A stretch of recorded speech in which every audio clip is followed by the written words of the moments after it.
Ингушская делегация во главе с Юнусбеком Евкуровым приняла участие в торжественном открытии 8-го фестиваля культуры и спорта народов Кавказа, который в этом году проходит в Северной Осетии. Ежегодно в мероприятии принимают участие 7 команд. Это 700 участников.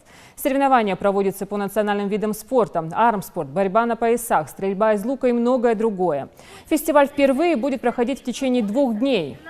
Это сделает мероприятие более масштабным и интересным. Культурная программа состоит из театрализованной музыкально-хореографической постановки, торжественного открытия фестиваля, церемонии награждения, интерактивной выставки-ярмарки, национальные подворья народов Кавказа и масштабного гала-концерта закрытия фестиваля культуры и спорта народов Кавказа.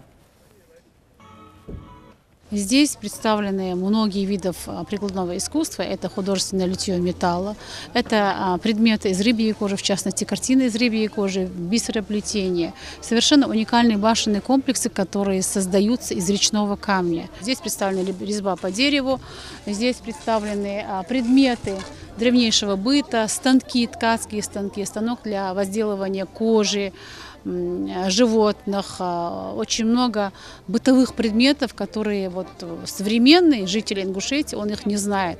Мы хотели бы, чтобы не только жители Ингушетии, но и всего Кавказа знали, каким был наш быт, его уникальность, его простота. Ежегодно Чеченская Республика выставляет национальный двор. Здесь представлены ремесла, это резьба по дереву, керамика и другие виды работ от мастера, которые возрождают декоративно-прикладное искусство Чеченской Республики. Также Национальный музей сделал свою выставку холодного оружия, также керамики и старых антикварных вещей.